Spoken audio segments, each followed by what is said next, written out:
मेरी ओर से आप सभी को होली की अनेकों शुभकामनाएं।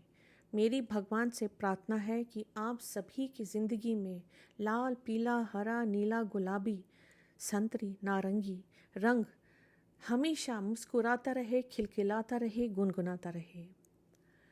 क्या है होली का महत्व? क्या आप सभी लोगों ने इसके बारे में सोचा है? होली का पर्व भारतवर्ष में एक प्रमुख पर्व मनाया जाता है। होली हिंदुओं का विशेष त्योहार है जो ज़्यादातर मार्च के महीने में मनाया जाता है। होलिका दहन होली त्योहार का पहला दिन फाल्गुन मास की पूर्णिमा को मनाया जाता है। इसके अगले दिन रंगों से खेलने की परंपरा है, जिसे धुलंडी, धुलंडी और धुली आदि नामों से भी जाना जाता है। भारत में मनाए जाने वाले सबसे शानदार त्योहारों में से एक है होली। दिवाली की तरह इस त्योहार को भी अच्छाई की बुराई पर जीत का त्योहार माना जाता है। होली के रंगों के साथ साथ प्रेम के रंग में रंग जाने की चाह तो भक्त को भी है और प्रेमी प्रेमिका को भी है। वैष्णव परंपरा में होली को होलिका प्रहलाद की कहानी का प्रतीकात्मक सूत्र मानते हैं। प्राचीन काल में संस्कृत साहित्य में होली के अनेक रूपों का विस्तृत वर्णन है। श्रीमद् भागवत महापुराण में रसों के समूह रास का वर्णन है। भगवान कृष्ण की लीलाओं में भी होली का वर्णन मिलता है। अन्य रचनाओं में रंग नामक उत्सव का वर्णन है, जिनमें हर्ष की प्रियदर्शिका भरतनावली तथा कालिदास की कुमार संभवतम तथा मलविका ऋत्रम शामिल है। वैदिक काल में इस पर्व को नवान्नेष्टि कहा गया है। इस दिन खेत के अध पके अन्न का हवन कर प्रसाद बांटने का विधान है। इस अन्न को होला कहा जाता है, इसीलिए इसे होलिका उत्सव के रूप में मनाया जाता है। इस पर्व को नव संवत्सर का आगमन तथा बसंत आगमन के उपलक्ष्य में किया हुआ यज्ञ भी माना जाता है।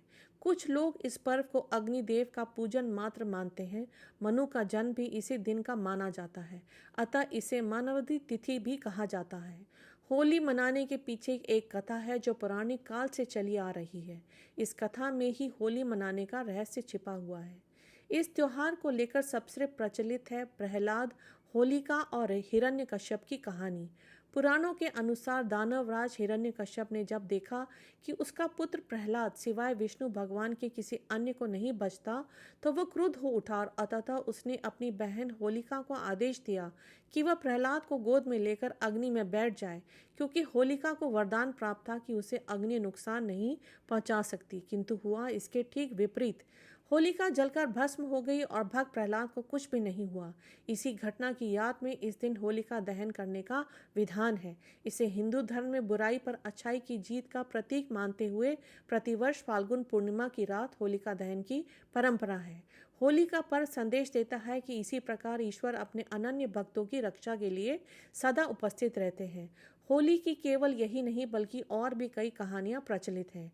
होली की एक कहानी कामदेव की भी है। माता पार्वती शिव से विवाह करना चाहती थी, लेकिन तपस्या में लीन शिव का ध्यान उनकी तरफ गया ही नहीं। ऐसे में प्यार के देवता कामदेव आगे आए और उन्होंने शिव पर पुष्प बाण चला दिया। तपस्या भंग होने से शिव को इतना गुस्सा आया कि उन्होंने अपनी तीसरी आंख खोल दी और उनके क्रोध की अग्नि में कामदेव भस्म हो गए। कामदेव के भस्म हो जाने पर उनकी पत्नी रति रोने लगी और शिव से कामदेव को जीवित करने की गुहार लगाई। अगले दिन तक शिव का क्रोध शांत हो चुका था। उन्होंने कामदेव को पुनर्जीवित किया। कामदेव ने भस्म होने के दिन होलिका जलाई जाती है और उनके जीवित होने की खुशी में रंगों का त्योहार मनाया जाता है। होली का श्री कृष्ण से गहरा रिश्ता है। जहाँ इस त्योहार को राधा कृष्ण के प्रेम के प्रतीक के तौर पर देखा जाता है, वहीं पुरानी कथा के अनुसार जब कंस को श्री कृष्ण के गोकुल में होने का पता चला, तो उसने पूतना नामक राक्षसी को गोकुल में जन्म लेने वाले हर बच्चे को मारने के लिए भेजा। पूतना के स्तनपान के बहाने शिशुओं को विषपान कराना था, लेकिन कृष्ण उसकी सच्चाई को समझ गए। उन्होंने दुग्धपान करते समय ही पूतना का वध कर दिया। कहा जाता है कि तभी से होली पर मनाने की मान्यता शुरू हुई। ब्रज की होली, मथुरा, वृंदावन, बरसाने की होली और काशी की होली पूरे भारत में मशहूर है। चलिए और आगे मैं आपको बताती हूँ भक्त प्रहलाद की 10 बहुत रोचक बातें। होली दहन का त्योहार भक्त प्रहलाद की कथा से जुड़ा हुआ है। हिरण्यकश्यप की बहन होलिका भक्त प्रहलाद को अपनी गोद में लेकर अग्निकुंड में बैठ गई थी, लेकिन होलिका अग्नि में भस्म हो गई और भक्त प्रहलाद बच गए। जीवन के अंत में भक्त प्रहलाद ने मोक्ष प्राप्त करके बैकुंठ में निवास किया। आइए जानते हैं उनके संबंध में 10 बहुत खास बातें। भक्त प्रहलाद के माता पिता। भक्त प्रहलाद के पिता का नाम हिरण्यकश्यप और दादा का नाम कश्यप ऋषि और दादी का नाम दिति था। उनकी माता का नाम कयाधु था। माँ के कारण बने हरि भक्त। माता श्री हरि विष्णु की बड़ी भक्त थी। कयाधु भक्त प्रहलाद की माँ ने अपने पति हिरण्यकश्यप से होशियारी से विष्णु का 108 बार नाम जपवा लिया था और इसके प्रभाव से ही कयाधु ने प्रहलाद जैसे विष्णु भक्त को जन्म दिया। भक्त प्रहलाद के गुरु भक्त प्रहलाद के ब्रह्मा के मानस पुत्र श्री विष्णु के परम भक्त नारद मुनि जी गुरु थे। नारद के अलावा दत्तात्रेय, षंड और मर्क आदि कई महान ऋषियों ने भी प्रहलाद को शिक्षित और संस्कारवान बनाया था। भक्त प्रहलाद की पत्नी का नाम धृति था, जिसके महान पुत्र विरोचन का जन्म हुआ। इसके अलावा आयुष्मान, शिवी और वाष्यकल भी उनके पुत्र थे। विरोचन का विवाह विशालाक्षी से हुआ था, जिसके महाबली और महादानी राजा बलि उत्पन्न हुआ, जो महाबलीपुरम के राजा बने। इन बलि से ही श्री विष्णु ने वामन बनकर 3 पग धरती मांग ली थी। प्रहलाद के महान पुत्र विरोचन से एक नई संस्कृति का सूत्रपान हुआ था। इंद्र से जहाँ आत्म संस्कृति का विकास हुआ, वहीं विरोचन से विभोग संस्कृति जन्मी। इसके पीछे एक कथा भी विचलित है। प्रहलाद की बुआ होलिका जहां आग में जलकर मर गई थी, वहीं दूसरी बुआ संघिका को हनुमान जी ने लंका जाते वक्त रास्ते में मार दिया था। भक्त प्रहलाद के 3 भाई थे, अनुहल्लाद, हल्लाद और संघल्लाद। हिरण्यकश्यप का भाई हिरण्याक्ष उनका चाचा था, जिसे श्रीहरि विष्णु ने वराह रूप धारण करके मार दिया था। भक्त प्रहलाद दैत्य कुल के होने के बावजूद विष्णु भक्त थे।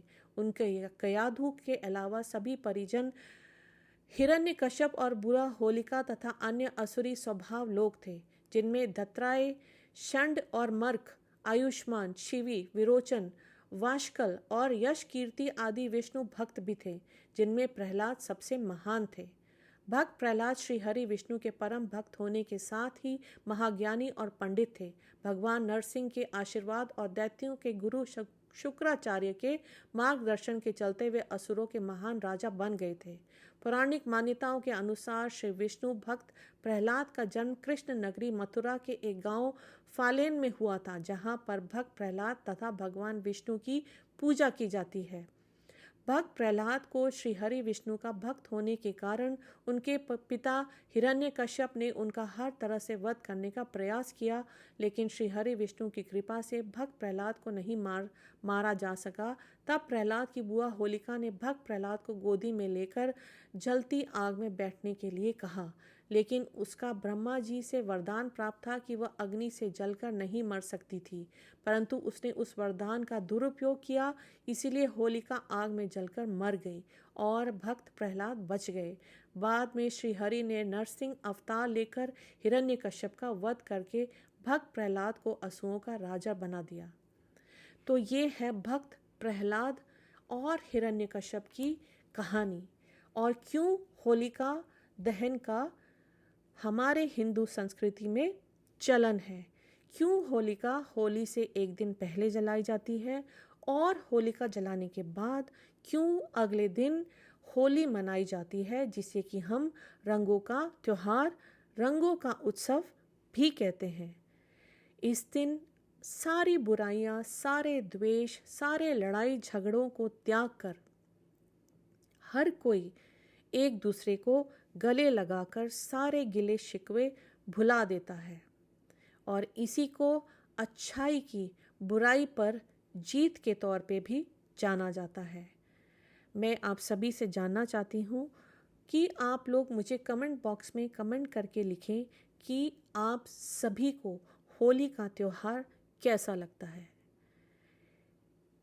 क्या आप लोग होली कैसे रंगों से मनाते हैं? गीले रंगों से मनाते हैं या हर्बल रंगों से मनाते हैं? मैं ये अवश्य जानना चाहूँगी कि आप सभी लोगों की होली कैसी रही। धन्यवाद।